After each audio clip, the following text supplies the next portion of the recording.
Assalamualaikum warahmatullahi wabarakatuh. Perkenalkan nama saya Muhammad Iqbal, BP 1910-3006, akan mempresentasikan skripsi yang berjudul Upaya Kasus Diplomasi Indonesia Melalui Kopi.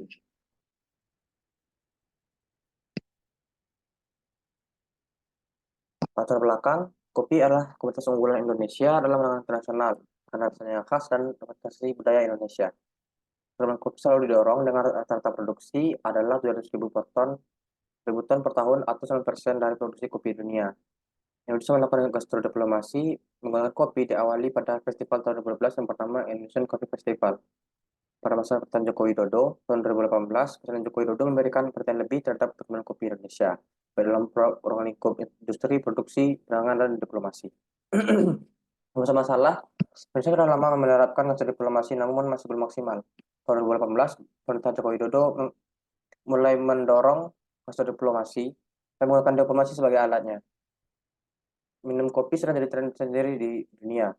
Serta kopi Indonesia juga terkenal di dunia karena rasanya khas dan unggulan kualitas di Indonesia. Untuk itu Indonesia meningkatkan upaya gas diplomasinya.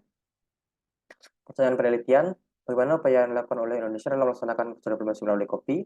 Dan penelitian adalah mendiskusikan upaya-upaya gas diplomasi Indonesia dengan kopi sebagai alatnya. Penelitian secara akademis adalah diharapkan dapat memberikan sumbangsi pemikiran terkait upaya gas diplomasi Indonesia yang berperan sebagai kopi yang berperan sebagai alat diplomasinya.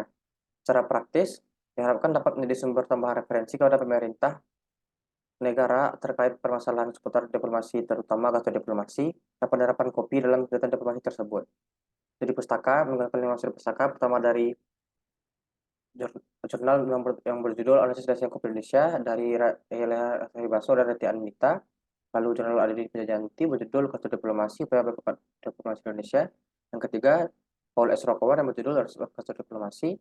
Yang keempat, Anak Agung Mententilia, Kopi Diplomasi in the Post Era, Strategi Cultural Economic Diplomasi of Indonesia in Foreign Policy. Yang kelima, dari Rara Sertina dengan judul Diplomasi Kopi, Kritikal Negeri Indonesia dalam menekan kerjasama ekspor kualitas kopi ke Amerika Serikat. Kerangka konseptual menggunakan kerangka konseptual diplomasi, yaitu menggunakan kuliner sebagai alatnya untuk menyampaikan nilai kebudayaan suatu negara ke masyarakat internasional. Menurut Paul S. Rockefeller, disebut juga dengan The Act of Winning Heart and Mind Through Stomach. Lalu menggunakan strategi diplomasi dari Juan Zhang, yang yaitu untuk marketing strategi, debate strategi, policy building strategi, use of opinion leader strategi, media relation strategi, dan education strategi. Batasan penelitian dari 2012 sampai sekarang, teknik pengumpulan data hasil pustaka dengan jenis data sekunder, jenis penelitian sektor kualitatif dan analisis, unit data analisis adalah Indonesia, transportasi upaya gas diplomasi dan menggunakan kopi, data analisis adalah negara. Teknik analisis pertama reduksi data, lalu interpretasi data menggunakan 6 strategi dari Juan Zhang, lalu pendekatan kesimpulan. Bab 1 pendahuluan, bab 2 gas diplomasi Indonesia, bab 3 diplomasi Indonesia, bab 4 upaya gas diplomasi Indonesia melalui kopi, dan bab 5 penutup. Bab 2 gas diplomasi Indonesia. Pertama kali dicetuskan oleh ahli gastronom yang bernama Paul S. Rockefeller, yaitu kegiatan diplomasi menggunakan kuliner sebagai alatnya untuk menyampaikan nilai kebudayaan serta membentuk citra dan reputasi yang baik bagi negara pelakunya. Dalam pelaksanaannya, diplomasi sering bercampur dengan diplomasi kuliner. Perbedaan keduanya itu adalah, pertama dari diplomasi kuliner, menggunakan kuliner sebagai alat diplomasinya, namun berfokus pada elit pemerintah. Sedangkan kasus diplomasi, menggunakan kuliner nasional sebagai alatnya, namun tujuannya untuk memberikan pemahaman nilai budaya serta membentuk citra positif di masyarakat internasional, lebih berfokus kepada masyarakatnya. Perkembangan kasus diplomasi Indonesia pada masa awal kasus diplomasi Indonesia masih belum bagus, terlihat pada rencana strategis Kementerian Luar Negeri Indonesia tahun 2018-2019 tidak terlihat adanya disinggung secara signifikan, masih bergantung kepada semangat politik duta besarnya dan peran aktor negara. Tahun 2011, Indonesia Pemerintahan Susilo Bambang Yudhoyono, program Wonderful Indonesia pertama kali muncul. Program ini dikembangkan oleh Kementerian Pariwisata yang dipimpin oleh Jera Wacik. Program promosi pariwisata Indonesia. Tahun 2012, Kementerian Pariwisata dan Ekonomi Kreatif menginisiasi program 30 IKTI, 30 Ikon Kuliner Tradisional Indonesia, sebagai langkah penting dalam upaya pelestarian dan pengembangan warisan kuliner tradisional Indonesia, di mana program ini mencerminkan kesadaran akan pentingnya merawat dan mempromosikan masakan tradisional sebagai bagian dari identitas budaya Indonesia. Lalu pada September 2016, KBRI Pyongyang mengikuti pameran dagang internasional musim gugur di Pyongyang untuk memperlihatkan beberapa produk makanan lokal. Pada Oktober 2016, mengikuti festival makanan dan olahraga yang diselenggarakan oleh Kementerian Luar Negeri Indonesia Korea Utara. Indonesia menawarkan mie goreng bakso, nasi goreng teri, jus buah kemasan, dadar gulung, dan kue. Pada 2019, masih di KBRI Pyongyang, membuka stand produk Indonesia dan menampilkan 150 produk, termasuk makanan dan barang-barang dan makanan. Kita juga berkolaborasi dengan Koperasi Pertanian Persahabatan Indonesia dan Korea Utara, Yaksu. Lalu berkolaborasi dengan Munchu Diplomatic Guest House, Teng Donggang Diplomatic Club, Friendship untuk demonstrasi masak yang diadakan pada bulan November 2019 sebagai bagian dari 3 series Indonesian Cooking Lessons yang berlangsung hingga tahun 2020. Pada 2020, Indonesia membentuk program Space Up the World yang bertujuan untuk melibatkan untuk program ini adalah inisiatif pemerintah Indonesia yang melibatkan berbagai kementerian dan lembaga pemerintah bertujuan untuk mempromosikan produk bumbu, pangan olahan, dan rempah Indonesia di pasar internasional, serta memiliki tujuan untuk mengembangkan dan memperkuat restoran Indonesia di luar negeri dan berkontribusi pada kasus diplomasi restoran. Pada tanggal 7 September 2022, Duta Besar RI Yang Mulia Husin Bagis secara resmi membuka restoran rempah di Abu Dhabi. Langkah ini sejalan dengan inisiatif Indonesia Space of the World yang digagas oleh Kementerian Pariwisata dan Ekonomi Kreatif untuk memperkenalkan kembali rempah-rempah Indonesia kepada dunia. Lalu KBRI Warsawa pada 16 hingga 18 Mei mengikuti Warsaw Food Expo di Polandia yang didukung oleh sebanyak 17 perusahaan, termasuk 4 perusahaan berpartisipasi secara langsung, seperti Agrofood, Sumber Kopi Prima, Mayora, dan Monila. 13 perusahaan lainnya memperkenalkan sampel produk mereka. Beberapa perkembangan kopi Indonesia. Indonesia pertama kali mengenal kopi pada abad 17 dibawa oleh Belanda. Mereka membawa kopi dari wilayah seperti Afrika Selatan ke Indonesia, yang kemudian ditanam di Pulau Jawa dan menjadi pusat perkembangan kopi di Indonesia.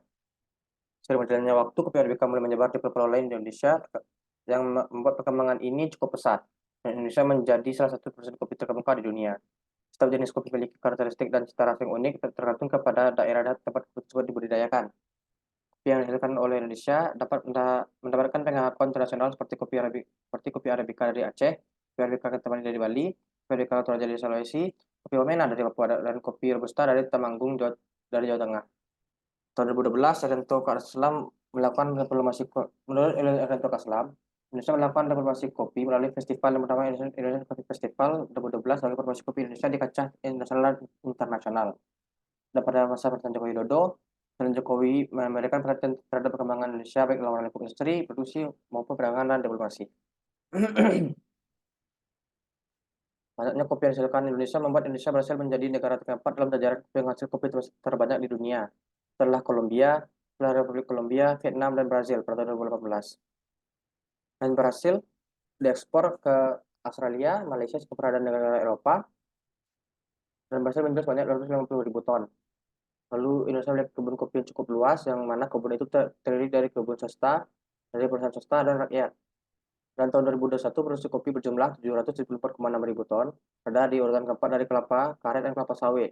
Plus ada kebun dari perusahaan swasta seluas 23,3 ribu hektar dengan hasil produksi sebesar 5,6 ribu ton, sedangkan luas area perkebunan rakyat seluas 1.235,5 ribu hektar dengan hasil produksi sebesar 7,9 ribu ton. Selama berjalannya masa diplomasi kopi Indonesia, terjadi perubahan terhadap volume ekspor kopi di Indonesia setiap tahunnya. Berdasarkan data dari Badan Pusat Statistik, ekspor kopi Indonesia mencapai 1,14 miliar US dollar dengan volume 433,780 ribu ton pada tahun 2022. Terdapat peningkatan sebesar 35,1% dari tahun sebelumnya, di mana nilai ekspor mencapai 842,52 US dollar juta dengan volume 380.173 ribu ton. Pola ini menunjukkan fluktuasi dalam tren ekspor kopi Indonesia selama dekade terakhir. Puncak ekspor kopi terjadi pada tahun 2012 dengan nilai 1,4 miliar US dollar dan nilai terendah pada tahun 2018 sebesar 806,88 juta US dollar. Unggulan kopi Indonesia. Yang pertama, keunggulan yaitu kondisi faktor terbagi dari sumber daya alam, yaitu Indonesia pada tahun 2021 memiliki lahan yang dibagi milik perusahaan swasta seluas sudah 3.000 hektar dan produksi sebesar 5,6 ribu ton dan lahan dari rakyat seluas 1.235,5 hektar, hasil produksi 769.000 ton. Jenis kopi 80% adalah kopi robusta karena bisa tumbuh pada ketinggian 800 dan 800 Masehi, 800 meter di atas permukaan laut serta rata-rata ketinggian tersebut dimiliki oleh kebun kopi Indonesia. Tenaga kerja. Pada tahun 2014 sebanyak 1.765 1.265.101 orang petani kopi tersebar di 34 provinsi Indonesia yang merupakan jumlah yang signifikan. Petani kopi memiliki peran yang sangat penting dalam industri kopi Indonesia karena merupakan tulang punggung dari produksi kopi Indonesia dan berkontribusi signifikan terhadap produksi dan pengembangan kopi Indonesia. Lalu sebenarnya ilmu pengetahuan dan teknologi, adanya penciptaan standar bentuk kopi Indonesia yang mana standar itu digunakan untuk kopi jenis Robusta, Arabica, dan metode pengolahan proses basah atau kering, yang mana diabadikan pada SNI 012907 tahun 2008. Selanjutnya adalah sumber daya modal. Pemerintah mengalokasikan dana sebesar 5,9 triliun dari kredit usaha rakyat pada tahun 2016 untuk memberikan akses modal kepada petani kopi. Tujuannya untuk membantu petani membeli mesin pertanian yang diperlukan untuk meningkatkan produktivitas dan efisiensi proses pasca panen. Lalu sumber daya infrastruktur adalah sarana serta infrastruktur yang baik sangat mendukung pertumbuhan dan peningkatan produktivitas sektor kopi, seperti ketersediaan benih, telekomunikasi, serta transportasi. Investasi dalam penelitian dan pengembangan adalah kunci untuk meningkatkan produktivitas dan kualitas kopi. Hal ini mencakup teknik pertanian terbaru, penanganan penyakit dan hama, dan inovasi dalam pengelolaan kopi, hingga pemerintah dan lembaga penelitian harus mendukung upaya kolaborasi ini. Selanjutnya adalah poin kedua, kondisi permintaan. Kondisi permintaan Indonesia adalah tren positif yang bisa menjadi peluang baik bagi petani kopi dan industri pengolahan kopi. Tingkat konsumsi tinggi, tingkat konsumsi yang lebih tinggi dapat meningkatkan permintaan domestik untuk produk kopi Indonesia. Dan ketika produk domestik meningkat, juga dapat membantu mendukung pertumbuhan ekspor kopi Indonesia. Lalu industri pendukung terkait dari untuk industri pendukung terkait adalah adanya industri yang membantu menyediakan benih. Seperti benih berkualitas dapat diperoleh dari unit pengelola benih sumber UPBS di Bali Tri, lalu pusat penelitian kopi dan kakao Indonesia di Puslikoka, menggunakan jenis benih unggul dan 10 jenis bibit yang telah bersertifikat. Sektor pariwisata, varietas Arabica merupakan varietas utama di tanaman kopi yang ditemukan di CV Kelola Bumi Nusantara. Dalam direktori bisnis online di Indonesia seperti Trading, terdapat 50 perusahaan yang berfokus pada pengolahan kopi robusta dan 30 perusahaan yang bergerak dalam pengolahan kopi Arabica. Lalu strategi perusahaan dan struktur dan pesaing. Struktur pasar bersifat oligopoli, yaitu banyak penjual dan yaitu beberapa penjual dan sedikit pembeli. Maksudnya adalah struktur oligopoli adalah beberapa penjual dan banyak pembeli. Faktor yang mempengaruhinya itu adalah ketersediaan barang pengganti kopi seperti susu dan teh, maksudnya pesaing baru, kekuatan negosiasi pihak pemasok dan pihak konsumen, dan persaingan antara perusahaan dalam industri yang sama. Dan untuk persaingan dalam industri yang sama dibutuhkan diferensiasi produk dan inovasi produk. Lalu rasa kopi yang khas. Rasa kopi Indonesia sering dianggap istimewa oleh penikmat kopi di seluruh dunia. Karena Indonesia memiliki banyak wilayah penghasil kopi yang masing-masing wilayah itu memiliki perbedaan dan keunikannya sendiri.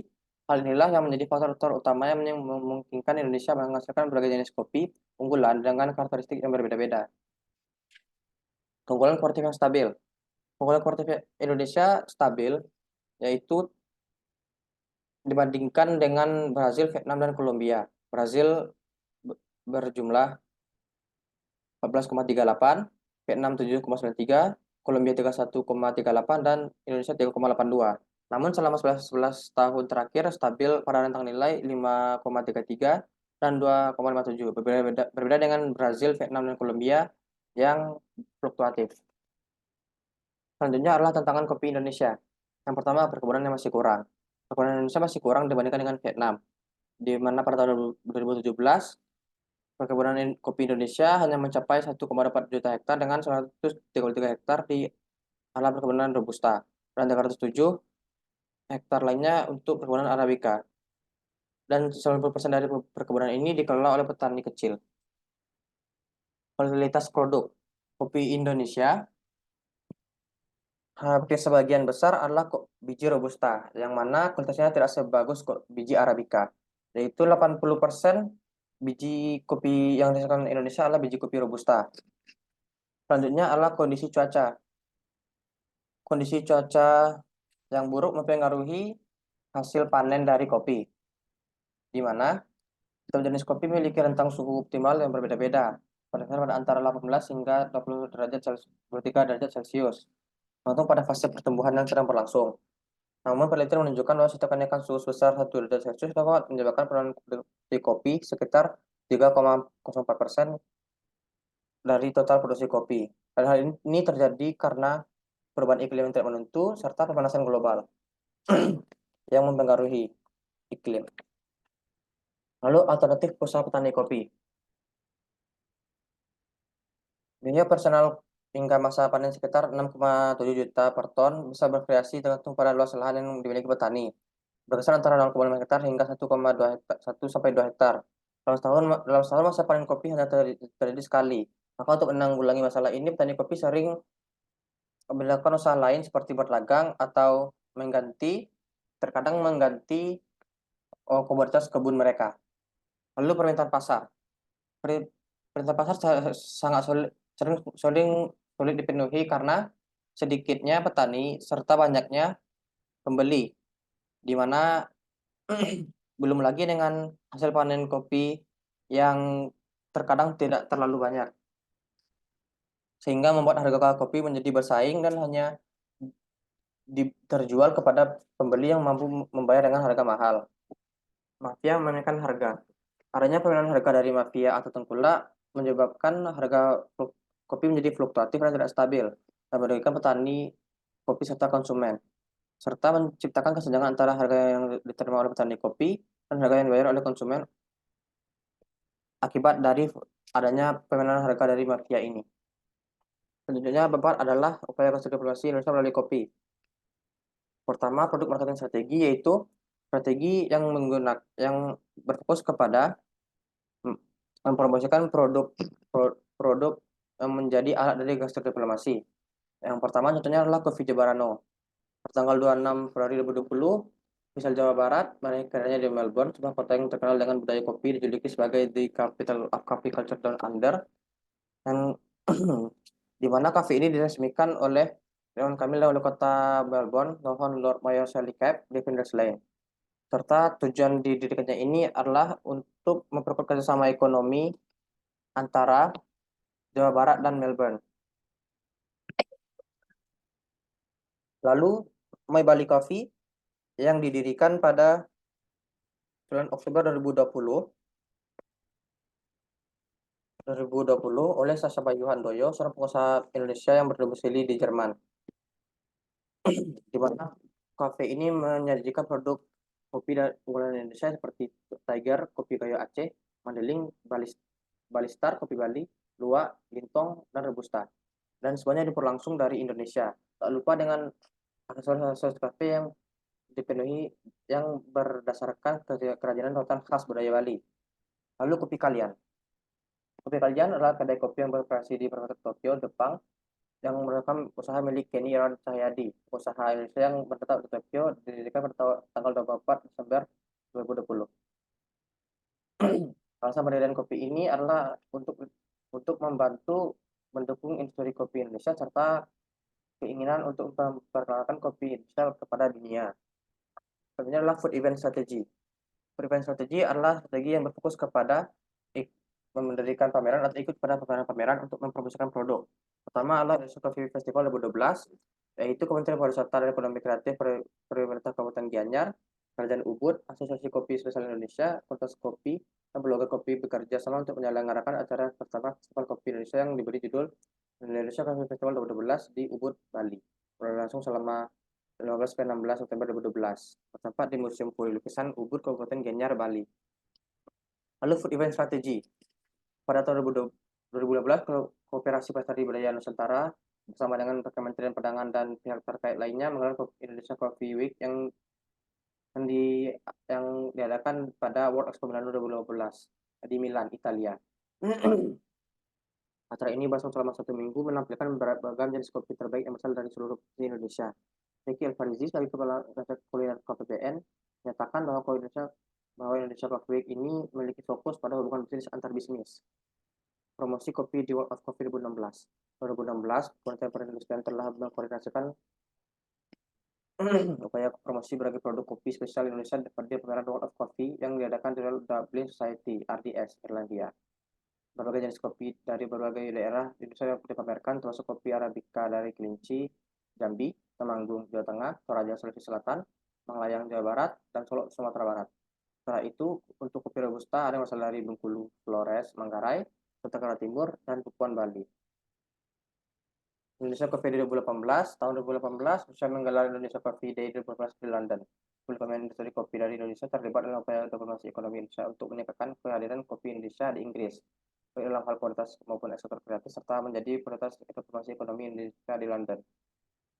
Pengalaman kopi, Penyu Mandiri, Malabar, Bali Arabica, Dalo Coffee, Saranggai Coffee, War Coffee, Ngopi Yuk, dan Peti Merah hadir untuk memperkenalkan berbagai jenis kopi dari Aceh, Bali, Jawa Barat, Sumatera, dan Flores. Lalu Indonesian Coffee Day 2019 diadakan di Tashkent, Uzbekistan oleh KBRI Tashkent, Uzbekistan, di mana penyelenggarakan festival kopi ini adalah yang pertama di Uzbekistan, berlangsung selama 27, 26 November dan 27 November. Acara ini menampilkan berbagai kegiatan terkait kopi, termasuk kompetisi barista. Kompetisi barista diikuti oleh barista dan wilayah Tashkent yang mewakili coffee shop dan peserta kopi di sana, di mana acara ini berfokus kepada pembangunan bisnis antara Indonesia dengan penggiat kopi di Uzbekistan. Lalu Indonesia Coffee Day 2022. Yang Indonesia Coffee Day 2022 merupakan bagian dari acara Experience Indonesia yang diadakan di Kopi Land pada tanggal 7 November. Dalam acara ini, Duta Besar RI untuk ajaran Inggris dan secara percaya menggarisbawahi pentingnya bergerak cepat dan responsif pasca pandemi COVID-19 untuk mendukung ekonomi. Ada banyak peluang untuk meningkatkan ekspor produk Indonesia, khususnya komoditas andalan seperti kopi. Indonesia Coffee Festival 2023. Pada tahun 2023, Indonesia Coffee Festival diadakan sebagai acara pelayanan kopi terbesar yang diadakan di Indonesia. Diselenggarakan oleh Specialty Coffee Association of Indonesia bersama dengan PMO Kopi Nusantara yang berlangsung dari tanggal 5 hingga 7 Mei 2023 di Expo Kemayoran, Jakarta. Di Sutoro yang merupakan Ketua PMO Kopi Nusantara dan Direktur Pemasaran Holding Perkebunan Nusantara PTPN 3 Persero menyatakan bahwa tujuan dari ICF adalah untuk menjadi platform bagi semua pihak untuk berkontribusi, berkolaborasi, berbagi pengetahuan, dan pengembangan bisnis dalam industri kopi Indonesia. Coalition Building Strategy adalah strategi yang berfokus kepada membangun kerjasama kemitraan dengan organisasi terkait yang memiliki tujuan yang sama. Yang pertama adalah kemitraan dengan International Coffee Organization. Inilah salah satu kerjasama Indonesia dalam konsep diplomasi kopi, yaitu International Coffee Organization atau ICO. ICO sering membantu dalam mempromosikan kopi Indonesia dalam berbagai pertemuan atau festival. Terjadinya badai El Nino membuat pasokan kopi Indonesia yang tidak begitu baik, membuat ICO melirik Indonesia sebagai negara potensi untuk mengisi kekurangan pasokan yang terjadi. Mengingat Indonesia salah satu penghasil kopi yang terbesar di dunia. Lalu kemitraan dengan University of California Davis Coffee Center. Yang kerjasama ini dilakukan dengan UC Davis Coffee Center adalah kerjasama strategis dalam upaya kontribusi kopi Indonesia. Dengan kota San Francisco sebagai gerbang masuknya kopi Indonesia ke Amerika Serikat, penting bagi pemerintah untuk menggalakkan promosi kopi di sana.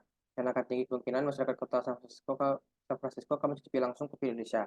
Maka kerjasama dengan para pemangku kebijakan dalam industri kopi seperti UC Davis Coffee Center akan menjadi langkah strategis Indonesia dalam mempromosikan kopi terutama di kota San Francisco. Selanjutnya adalah use of opinion leader strategy. Strategi yang berfokus kepada berkolaborasi dengan tokoh-tokoh terkenal seperti selebgram, artis, ataupun tokoh-tokoh politik terkenal lainnya untuk mempromosikan kopi. Contohnya adalah kolaborasi Bengkulin Coffee dengan Diana Selangor Kazakhstan. Bengkulin Coffee adalah perusahaan kopi asal Bengkulu dan memasuki pasar Kazakhstan dengan menggandeng Diana Asambayeva sebagai lokal sebagai duta merek. Bengkulin Coffee mengadakan acara minum kopi bersama dengan Diana pada tanggal 10 Juli 2021 lalu. Di acara tersebut secara virtual, Gubernur Bengkulu Rohidin Mersyah, Duta Besar RI untuk Kazakhstan Rahmat Pramono, dan KBRI Nur Sultan juga ikut hadir. Setelah dalam pidatonya, Gubernur Bengkulu berharap acara ini dapat menjadi sarana utama untuk memperkenalkan kopi Bengkulu di tingkat nasional maupun internasional. Lalu, selanjutnya adalah kolaborasi antara Michael, seorang pengusaha kopi Indonesia, dengan Subdog. Subdog, seorang penyanyi rap yang terkenal di Amerika Serikat, masuk ke dunia kopi dengan meluncurkan merek kopi yang Indonesia yang diberi nama Indo XYZ. Lalu akun Instagramnya, penyanyi ini mempromosikan produk tersebut. Subdog berkolaborasi dengan pengusaha kopi asal Indonesia, Michael Riyadi, yang memproduksi, mengembang, dan menciptakan produk minuman kopi, di mana bijinya itu berasal dari Pulau Sumatera, Jawa, Bali, ke Sulawesi, dan dikirim ke Los Angeles. Media relation strategi adalah strategi yang menggunakan media sosial atau media digital untuk dimanfaatkan sebagai platform promosi. Salah satunya adalah Subdog perusahaan kopi Indonesia melalui Instagramnya, di mana Subdog mempromosikan kopi Indonesia di Instagramnya dengan cuitan bahwa Indah Soalnya menawarkan kopi Indonesia dengan rasa terbaik yang disediakan oleh saya dan mentor saya Michael Triadi untuk mengubah pengenalan kopi. Dunia kopi tidak akan sama lagi dan tersedia sekarang di lokasi di bev.co dan Gopak dengan hashtag Feel the Dream. Dikutip pada Instagram Dr. tanggal 9 Maret 2023. Kopi ini berupa kopi Sumatera, Jawa, Bali, dan Sulawesi. Selanjutnya adalah promosi kopi Indonesia melalui Instagram KJRI Cape Town. KJRI Cape Town promosikan kopi pada acara Indonesian Coffee Day 2022 pada Cape Town. Dan juga disinggung bahwa pada acara ini mengundang Eko Purnomo Widi, salah satu pendiri Classic Beans, sebuah koperasi kopi yang berbasis di Bandung, Jawa Barat, merupakan salah satu pelopor dalam bisnis kopi Indonesia. Classic Beans dikenal dengan praktik produksi biji kopi yang ramah lingkungan dan memiliki misi untuk menjaga keseimbangan dan produksi dan hubungan sosial. Acara mencakup kegiatan cupping dan penilaian rasa produksi kopi Classic Beans. Lalu adalah produksi kopi melalui film Filosofi Kopi. Dalam pembuatan film Filosofi Kopi, Indonesia memproduksi Filosofi Kopi berfokus kepada cara produksi film pada dunia luar, pada negara-negara luar, yaitu berfokus kepada promosi daripada budget film, lebih berfokus kepada promosi. Dan itu film ini juga berkontribusi dalam mendukung petani kopi Indonesia dengan menyediakan petani kopi setiap pembelian tiket film tersebut. Education strategi adalah strategi yang digunakan berdasarkan bidang pendidikan seperti kelas memasak ataupun seminar yang bertujuan untuk memberikan pemahaman dan nilai-nilai kepada masyarakat atau target. Contohnya adalah pertama, pendidikan kopi untuk diplomat RI. Tanggal 8 November 2001, Sekolah Dinas Luar Negeri menyelenggarakan program pendidikan dapat pelatihan terkait kopi. Bintang P bawah, Dr. Sekdilu menjelaskan bahwa program ini ditunjukkan untuk diplomat dan terdiri dari dua bagian, yaitu pembelajaran teori dan praktek. Banyak peserta dari angkatan kepelajaran Sekdilu mengikuti dua sesi ini, meskipun di lokasi yang berbeda. Materi yang disampaikan mencakup sejarah dan latar belakang kopi di Indonesia, kopi specialty, indikasi geografis, pemangku kepentingan dalam industri kopi specialty, produksi kopi, dan perdagangan kopi Indonesia. Lalu seminar kopi Indonesia di Athens Coffee Festival 2022. Tanggal 5 September 2022, perayaan tersebut dilakukan di Athens Coffee Festival. KBRI Athena menyelenggarakan salah satu sesi master classes dengan topik Indonesia Specialty Coffee at Taste at its Finest yang dihadiri oleh Duta Besar RI, BBM AKN di Junan, Chris Lovakis, second runner-up World Barista Championship 2014. Mereka bercerita tentang sejarah, karakteristik, rasa, dan posisi kopi di Indonesia. Dan Lukakis memaparkan sejarah perkembangan kopi di Indonesia, karakteristik rasa berdasarkan sejarah tempat kopi ditanam, dan pengalaman kunjungannya ke perkebunan kopi di Jawa Barat. Dan analisis strategi gastronomi diplomasi Indonesia ada beberapa hal, seperti pada produk marketing strategi Indonesia strategi ini cukup baik karena sudah ada inisiatif untuk membuka beberapa kedai kopi dan rencana untuk membuka lebih banyak kedai kopi lagi. Pada food event ini sudah sangat baik karena pemerintah Indonesia, KBRI, KJRI di luar negeri sudah sering mengadakan, bahkan hampir setahun mengadakan atau berpartisipasi pada festival kopi untuk promosi kopi Indonesia. Lalu cost building strategi yang diterapkan sudah cukup baik karena bahkan menjalin kerjasama dengan organisasi penting dalam dunia kopi. Namun, akan lebih baik Indonesia menambah jumlah mitra kerjasama. Sedangkan di soft opinion leaders, Indonesia masih bisa ditingkatkan lagi. Karena kopi Indonesia mendapatkan ketenaran di internasional, sehingga akan benar-benar Indonesia menjadi kerjasama dengan tokoh-tokoh internasional untuk membantu meningkatkan lagi promosi kopi Indonesia. Lalu media relation strategy, pengaplikasiannya lumayan bagus karena Indonesia sudah bisa memanfaatkan media digital untuk melakukan promosi kopi. Namun strategi ini harus ditingkatkan lagi karena zaman sekarang hampir semua kegiatan manusia tidak lepas dari media digital, sehingga memanfaatkannya untuk upaya konservasi sangatlah potensial. Lalu educational strategi yang dijalankan dalam upaya untuk promosi kopi bisa dikatakan sudah baik karena sudah berinisiatif untuk mempersiapkan agen-agen promosi serta berusaha menyampaikan pengetahuan terkait budaya kopi ke Indonesia ke masyarakat internasional. Akan lebih baik jika strategi ini ditingkatkan lagi karena pembentukan produksi pendidikan seperti kelas memasak atau pemilihan akan menjadi target untuk masuk lebih dalam ke dunia kuliner Indonesia. Dampak dampak investasi diplomasi yang dilakukan Indonesia bisa dilihat dari peningkatan nilai volume ekspor Indonesia selama 1 dekade terakhir. Yaitu pada tahun 2018 adalah tahun terendah dari nilai ekspor kopi Indonesia. Namun Presiden Widodo mendorong produksi kopi pada tahun tersebut, sehingga pada pada tahun 2021 nilai ekspor kopi Indonesia adalah 0,44 miliar US dollar dengan volume 0,38 juta ton. Atau 2022 nilai ekspor kopi 1,14 miliar dengan volume 433,780 ton. Dapat peningkatan yang jelas dari tahun 2018. Ini menunjukkan bahwa terdapat beberapa upaya diplomasi kopi Indonesia yang saling mempengaruhi terhadap upaya diplomasi kopi dengan nilai dan volume ekspor kopi Indonesia. Ini adalah bab 50 tuh. Dari hasil penelitian dalam diskusi ini dapat disimpulkan bahwa terdapat banyak jenis upaya dilakukan oleh pemerintah Indonesia untuk mempromosikan kopi ke dunia internasional, yang merupakan penerapan dari diplomasi dalam skala internasional. Pemerintah dalam merancang strategi diplomasi untuk mempromosikan kopi Indonesia ke dunia. Salah satu pendekatan yang digunakan adalah dengan membuka kafe kedai kopi di dunia, lalu mengadakan pameran di berbagai negara dengan fokus untuk mempromosikan kopi, baik dari segi jenis, nilai ekonomi, kebudayaan, bisnis, dan potensi ekonomi kepada masyarakat internasional. Itu pemerintah juga mengirim kopi-kopi unggulan Indonesia pada berbagai festival dan acara internasional. Tujuan mempromosikan kopi kepada masyarakat asing dan terdapat kolaborasi antara perusahaan kopi dengan tokoh-tokoh terkenal dengan harapan untuk menarik minat. Kita juga melakukan unsur kebudayaan dan keunggulan kopi Indonesia pada film dan cara lain untuk memperkenalkan kopi Indonesia. Kita juga mengadakan pelatihan untuk agar paham mengenai nilai dari kopi, bahkan juga mengadakan seminar kepada masyarakat internasional demi upaya untuk menjalankan kasus diplomasi. Banyaknya pelaksanaan kasus diplomasi oleh Indonesia dengan menjadikan kopi sebagai alatnya menunjukkan bahwa tingginya komitmen Indonesia dalam mempromosikan kopi. Peluang yang dimiliki oleh kopi mendorong Indonesia untuk fokus mendorong kualitas maupun kuantitas kopi. Hal ini menunjukkan bahwa dengan keunggulan dan peluang kopi yang dimiliki Indonesia, akhirnya mendorong pemerintah Indonesia untuk melaksanakan berbagai jenis upaya diplomasi dengan menggunakan kopi sebagai alatnya. Saran yang pertama, untuk pemerintah itu harus meningkatkan lagi upaya diplomasi terutama pada bidang opinion leader strategi dan terusnya building strategi, serta juga sebaiknya ditingkatkan juga pada the media relation strategi karena tiga bidang itu masih dinilai cukup kurang dalam upaya kasus diplomasi kopi Indonesia.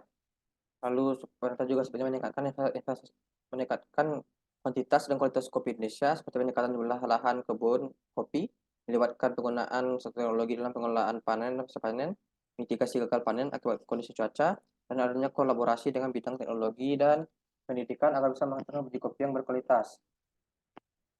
Lalu untuk meningkatkan kedalaman pemahaman terhadap kopi sebagai instrumen diplomasi, disarankan agar penelitian selanjutnya dapat memusatkan fokus pada aspek-aspek tertentu yang lebih spesifik, seperti penelitian difokuskan pada piramid kopi Indonesia dibangun internasional dalam konteks diplomasi, dan eksplorasi dampak kopi olahan Indonesia dalam membangun citra positif di mata dunia. Dan itu penelitian dapat menggali kontribusi diaspora dalam memperkuat hubungan melalui budaya kopi. Alternatifnya, penelitian dapat menelusuri nilai dan strategi pendekatan ekspor kopi Indonesia dalam rangka meningkatkan citra negara di mata dunia sebagai dunia melalui gestur diplomasi. serta agar penelitian lebih kuat secara empiris berdasarkan untuk menggabungkan berbagai sumber, termasuk laporan dari data saintifik terkait, guna memberikan landasan landasan yang lebih jelas terhadap penelitian. Maka dengan demikian penelitian selanjutnya diharapkan dapat memberikan kontribusi yang lebih substansial dalam memahami dan mengoptimalkan peran kopi sebagai alat tangkap diplomasi. Sekian, jika ada salah dan kekurangan, saya mohon maaf. Wabillahi taufiq wal hidayah. Assalamualaikum warahmatullahi wabarakatuh.